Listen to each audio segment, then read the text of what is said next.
This is Optimal Health Daily, episode 1093. How to Make Cardio Enjoyable by Nia Shanks of niashanks.com. And I'm Dr. Neil, your very own personal narrator. Hey there, happy Saturday. Hope your weekend is off to a great start. And welcome back to Optimal Health Daily, or OHD, where I act as your narrator of popular health and fitness blogs, and usually with a bit of my commentary at the end. Now, we have 5 shows covering a bunch of different topics. Just search for Optimal Living Daily in any podcast app to find them. Now, yesterday was special because it was my birthday, but today's extra special because it's my mom's birthday. So I want to take a moment to tell my mom that I love her and I'm wishing her a very happy birthday. And with that, let's get right to it and start optimizing your life. How to Make Cardio Enjoyable by Nia Shanks of niashanks.com. I used to hate doing cardio. The reason cardio was a loathsome drudgery is now blatantly clear. It was once done for the sole purpose of burning calories. I wanted to burn calories to lose fat. I wanted to lose fat so I'd like my body more, or at least hopefully dislike it less. If the only reason you do something is because you dislike the way your body looks, you're probably not going to enjoy it. Cardio was once punishment for having what I perceived to be at the time too much fat on my body. Not anymore. Cardio doesn't have to suck. Whereas cardio, or conditioning work as it's also called, was once a cumbersome chore, it's now an enjoyable activity, or at least something I don't dread doing. Why? What changed? Well, my reasons for doing cardio are entirely different. Cardio is no longer something I do to just burn calories, and it's not punishment for overeating.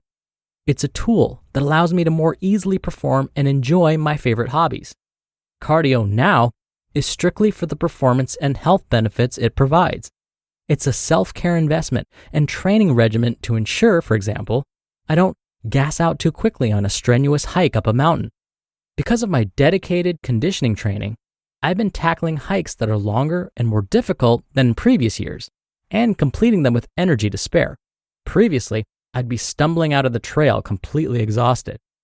Being able to do the things I love with greater ease and confidently approaching ever-growing challenges with enthusiasm is all the motivation I need to be adherent with my conditioning regimen. I don't have to pass up hikes because they're a bit too long or strenuous anymore.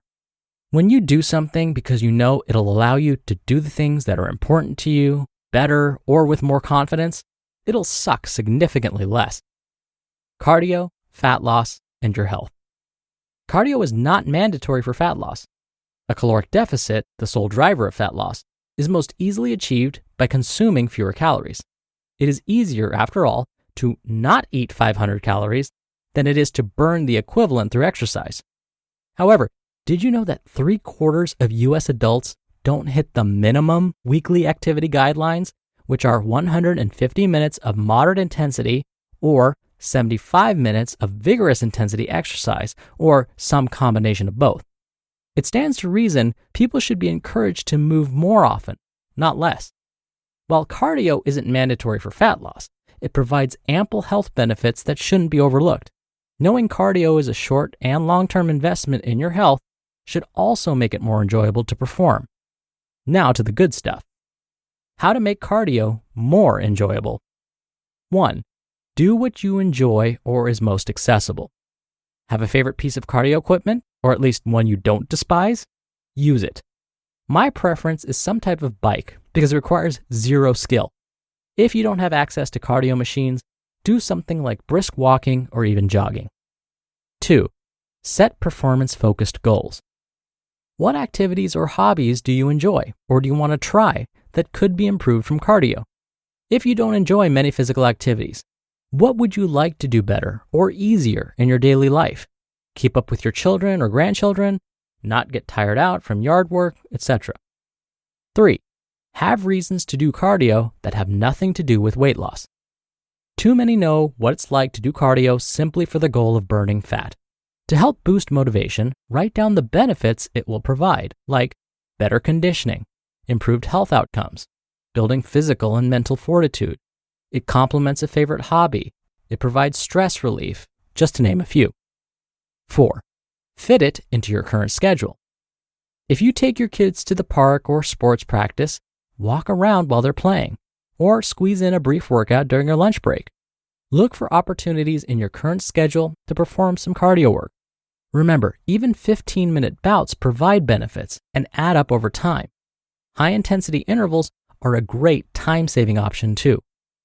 And 5, do anything that gets you moving. Getting on a piece of cardio equipment is not the only option. Do anything that keeps you moving at a sustained pace. Walk your dog, go for a hike, dance naked in your living room, bike to work. It's not what you do that matters. It's that you do something consistently. You just listened to the post titled, How to Make Cardio Enjoyable by Nia Shanks of niashanks.com. Dr. Neil here for my commentary.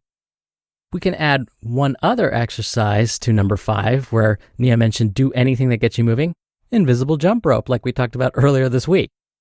Now, during one of his comedy routines, Jerry Seinfeld once said, quote, "The only reason that you're getting in shape is so you can get through the workout. So we're working out so that we'll be in shape for when we have to do our exercises." End quote. Now, not to on his point or his comedy bit, because I am a huge fan, but after listening to Nia's post, I hope you can see the flaw in his logic. Working out isn't just about getting in shape so that we can get through that next workout. Sure, it will definitely help with that. But more importantly, it's, as Nia mentioned, self-care. It allows you to enjoy other hobbies and events in your life without feeling pain or exhaustion. Nia mentioned that she can now do the things she loves with greater ease. Results from a number of studies have found that participating in regular physical activity can also increase your level of confidence. This increased confidence can then make other tasks and goals seem less intimidating. Tasks and goals that have nothing to do with working out. They may be work-related. But regardless, those that exercise regularly are able to tackle even non-exercise related goals with more confidence. It's pretty remarkable. So when it comes to getting in that cardio and getting active, instead of asking yourself, why bother? Ask yourself, why not? All right, that'll do it from me for today. I hope you're having a great weekend so far, if you're listening in real time especially, and I'll see you back here tomorrow for the Sunday show and where your optimal life awaits.